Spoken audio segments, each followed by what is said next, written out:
Are you willing to lose to become who you said you wanted to be? Welcome back to Pivot to Profit, where personal growth meets business strategy. I'm your host, TaVia Wooley. This podcast exists for people who are navigating pivots in their life, whether that's in business, identity, leadership, purpose, or just figuring out what the next chapter of your life is. And today we're going to talk about something that I think is missing from most of the personal and professional development conversations. We talk a lot about who we want to become. We talk about leveling up. We talk about professional and personal development. We talk about becoming healthier, wealthier, and wiser. We talk about vision boards, and I love me a vision board. And we also talk about manifesting. We even say things like new year, new me, who dis? But what we rarely talk about is the cost. Because becoming the person you said you wanted to be will cost you something. Sometimes it costs you comfort. Sometimes it costs you habits. And sometimes it will even cost you identities you've held on for years. And sometimes it costs you people. So the question I want to ask you today is this. What are you willing to lose in order to become the person you said you wanted to become?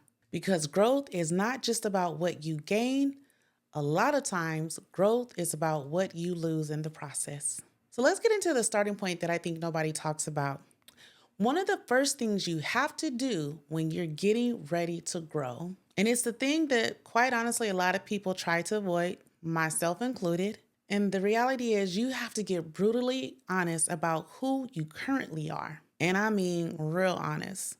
See, most of us fantasize about the destination. I love visualizing. Remember pivot method? Yes, visualization. Love it. We fantasize about the person we want to be. We want to be fit. We want to be athletic. We want to be financially successful. We want to be well-spoken, confident, and poised. We want to walk into rooms and command attention. We imagine the end result, but very few people spend time evaluating the starting point. And that looks like, where am I really right now? What are the habits I actually have? And what behaviors do I find myself repeating? And what emotional patterns show up in my life? What am I tolerating that I shouldn't be tolerating? Might have touched a sore spot with that one. What fears are running my decisions? Because fact is, you cannot build a roadmap to where you want to go unless you know where you are starting from. And you have to be honest with yourself about where that is. And while I know honesty can be very uncomfortable, like being honest with other people is uncomfortable, but being honest with yourself is challenging and uncomfortable. Because sometimes when we really evaluate ourselves, we see things we don't like. We see the patterns that we've been repeating. We see the excuses that we've been holding on to and reusing quite often. We see habits that don't align with who we say we want to be. And the reality is that becoming a better version of yourself requires something that most people don't realize. You have to dismantle parts of who you currently are. You have to shed the old behaviors, the old thought processes, old reactions, old coping mechanisms, and old identities. You have to take apart the person you've been operating as in order to rebuild something new. So let's get into something that really just resonates with me. When life forces you to reflect, for me, that process really intensified about 2 years ago after my mother passed away. And losing a parent is something that shifts your whole, perspective on life and what you're doing and how you're going to show up. For those who haven't experienced it, sometimes it's hard to explain. Be thankful and grateful that you haven't experienced it yet. But what we know about life is those days do come. My mother was the cornerstone of our family, like most mothers are. She was the one person who had known me since the moment I entered this world. She saw every version of me, sometimes not very well. She saw the childhood version, the teenage version, the struggling version, the successful version, the not so smart version. She saw all of it. So when she passed away, it forced me to sit with some really big questions. Questions that I think we all eventually have to face, as I already shared. Like when you start to really get in this process, you're asking yourself, what am I actually doing with my time here? When it's my time to leave this earth, how will my life be remembered? Did I live intentionally? Did I become the person I was capable of becoming? Or did I just spend most of my life reacting to circumstances? And my personal reality was when I started to reflect on my life, I realized something that I think other people will eventually realize too. And I hope they realize it sooner rather than later. A lot of who I had become was not intentionally designed. It was shaped by my circumstances. It was shaped by survival. It was shaped by the expectations. I'm an eldest daughter here, which included responsibilities and roles. And over time, you grow into identities you never consciously chose. Whew, that's a whole other episode. And when I started asking myself, who do I really want to become? I realized that if I wanted to become more intentional version of myself, a more TaVia defined version of myself, then I had to start undoing some things. I had to start questioning my own behaviors. Why do I respond this way? Why do I even think this way? Why do I tolerate certain things? And why do I react emotionally in certain situations? And let's be honest, when you start asking those questions honestly, you begin to uncover things that have been operating in your life without you even realizing it. So here's a disclaimer. I'm going to say this a few times, okay? This is when you need to have certified support in this process because it will be super helpful to you. I would actually almost say it's really essential. In this case, certified help is, when I say certified help, I'm referring to a licensed mental health professional. If you're on the fence about it, I hope this episode is a tipping point for you. So the best analogy I can give you for this process is like renovating an old house. If you've ever watched a renovation show, I love them. I know you probably do too. You know, the first thing they do when they start remodeling a house is they gut it. They tear out the cabinets, they rip out the drywall, and they pull up the flooring. They remove everything inside until all that's left are the bones of the home. And the reason they often keep the bones is because rebuilding the entire structure would be extremely expensive. So if the bones are solid, you keep the bones. But here's the interesting thing. When contractors start gutting a house, they often discover things. Who do they discover things? They discover the mold behind the walls, the dry rot in the wood, electrical issues, structural problems, things that were hidden for years behind paint and drywall. And personal growth works the exact same way. When you start gutting old habits, old beliefs, old identities, you begin to see things that you didn't notice before. You see your own patterns, you see your wounds, you see your insecurities. You see the fears, they exist. You see coping mechanisms that you developed out of survival or trauma. And that process can be emotionally exhausting because sometimes we realize the person we've been operating as wasn't fully intentional. It was survival. Oh Lord, was it survival? But guess what? There's still more. When a house gets gutted, there's a moment where everything is gone. The space is completely empty. No furniture, no cabinets, just open space and exposed structure. In personal growth, you experience a similar moment. After you start removing the behaviors and patterns, you sit there thinking, who am I now? What am I rebuilding? And what do I want this next version of my life to look like? And before we even rush into rebuilding, slow down, don't do that just yet. There is something important that needs to happen. You have to sit with what you've uncovered. You have to process it. And this is where I emphasize something that I believe strongly in: therapy, coaching, support systems. Because when you start digging in your own patterns and experiences, you are going to uncover things that require processing. And if you don't process them, guaranteed they'll show up later. I promise. Like there's freckles on my face, promise. You might build a beautiful new version of your life, but the same unresolved issues will start showing up in the walls of that new home. So once you process what you've uncovered, then it's time to design the new house. This is kind of like the fun part. What does a new version of you look like? What habits does this person have? And here's the big B word. What boundaries does this person hold? What kind of work does this person do? What kind of relationships does this person have? But here's something else that's also important.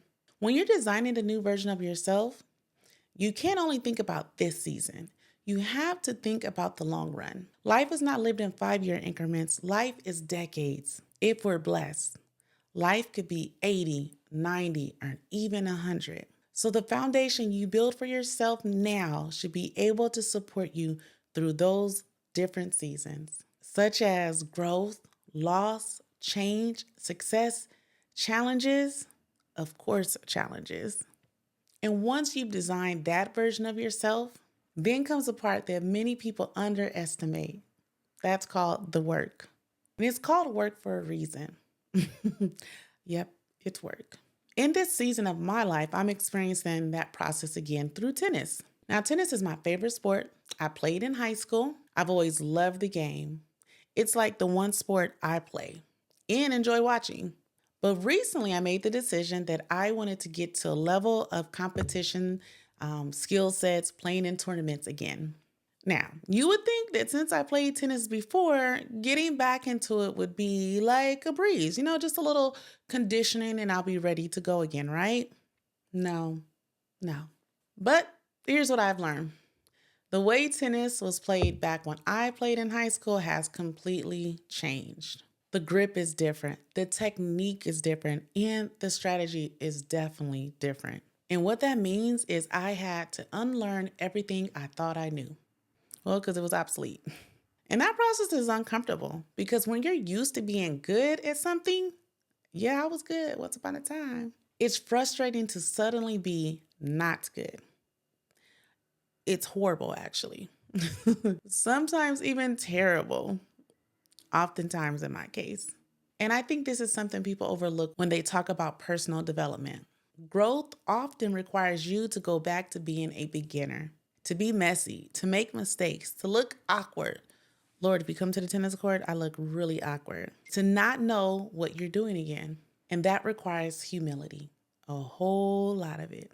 Every journey has 3 stages: the beginning, the messy middle, the super messy middle, and the breakthrough.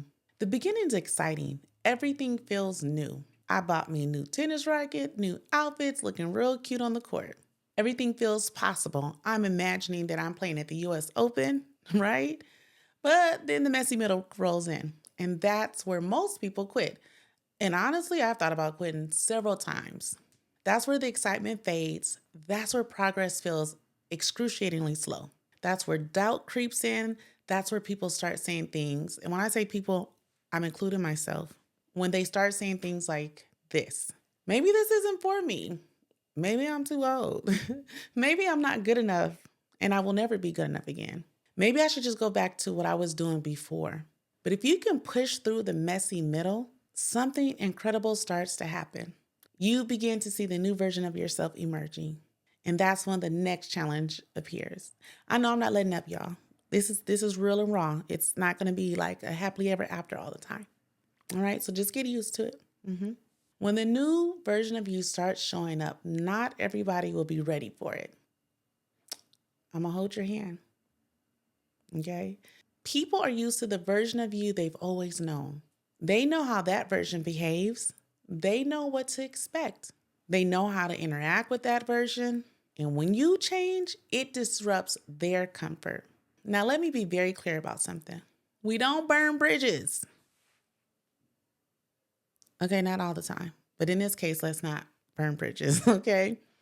Burning bridges is unnecessary in this example. There's times when we should. That's another podcast episode. But we do have to recognize that sometimes people belong to a specific season of our lives. And when that season ends, it's okay to move forward. It doesn't mean you aren't loyal. It doesn't mean you discard people. It simply means you recognize that that version of yourself you're becoming requires alignment. Finding your new tribe.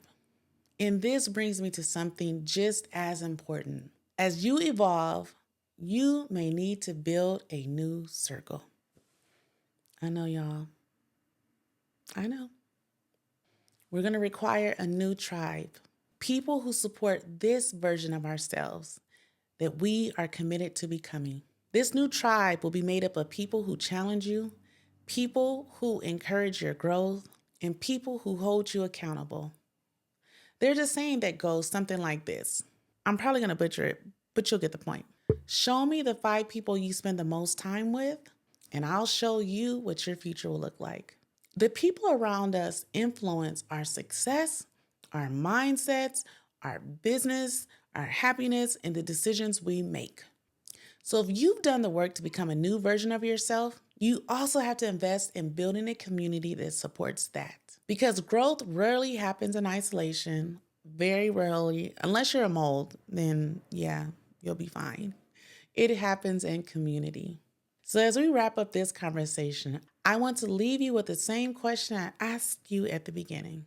If you truly want to become the person you say you want to be, what are you willing to lose? Are you willing to lose comfort, old habits, old identities, certain relationships? Are you willing to be bad at things again while you learn? Are you willing to sit in the messy middle? Because becoming who you're meant to be, it isn't just about adding new things to your life. Sometimes it's about having the courage to let go of the things that no longer belong. Thank you for joining me for this episode of Pivot to Profit, where personal growth meets business strategy. If this conversation resonated with you, share it with someone else who might also be navigating their own pivot. And remember, growth isn't just about who you are becoming, it's about who you're willing to leave behind. Hey, y'all, I'll see you in the next episode.